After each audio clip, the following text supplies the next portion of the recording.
OK, let's return to the effects that coronavirus is having on our shopping habits. Teresa Wickham is an independent retail analyst and has worked for some big supermarket names, including Sainsbury's and Safeway, where she was a director. And she joins me now from Matfield in Kent. Thank you for speaking to us here on BBC News.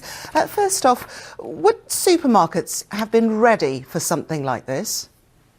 Well, they're all prepared for something, the uneventful things. I suppose the dry run was really Brexit, and where they were worried that they would get delays of their lorries and their foods coming into the country. But this is slightly different. They will have seen it creeping up the horizon and be very much aware of it. The products that they've really have been under pressure, of course, have been all the hygiene ones, and that affects chemists as well as supermarkets. Now, we know that a lot of what goes on with supply chains is sort of last-minute deliveries. Is there a chance that supermarkets will run out of food and, like you say, hygiene products as well?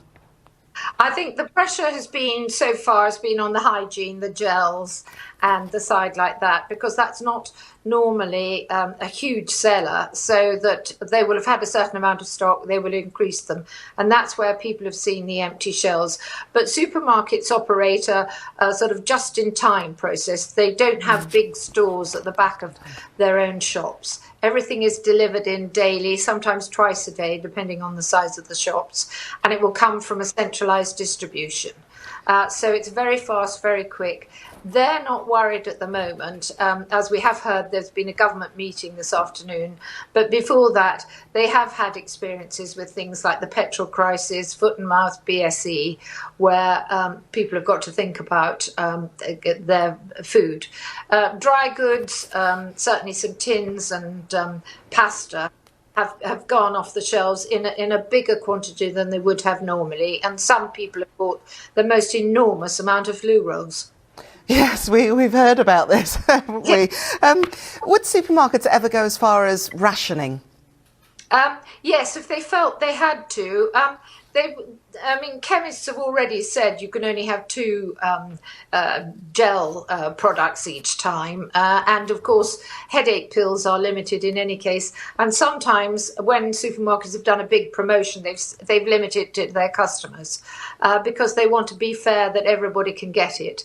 The big area where people seem to have been ordering has been this 100 loo roll delivery today, which seems amazing.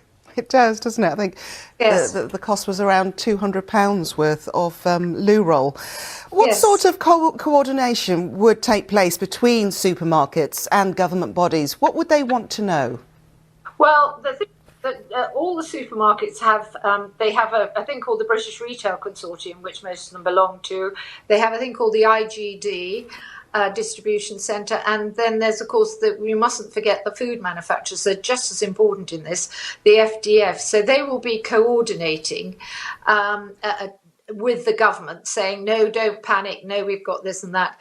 But within their own businesses, because of the loyalty cards we all have, they will see what we're buying and is it a changing pattern, is something different happening, is one part of the country people asking for more things than somewhere else. So they will be keeping a very quick eye on it. And with technology and 24-hour distribution, they will know what's happening. But at the moment, they are quite calm about the fact that they're able to supply enough food for everybody.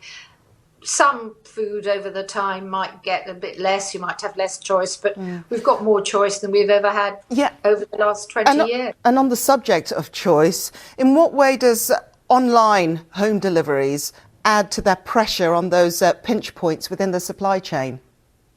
Well, out of the £5 spent in every retail, one is spent on online, and that's likely to increase now as people don't want to go out. So that's a huge burden actually on the supermarkets, because a lot of the online deliveries are actually sourced from stores. So you've got to have staff in stores picking those, and they will be looking at employing more staff, probably overnight, to do those deliveries. OK. Teresa Wickham, thank you very much indeed.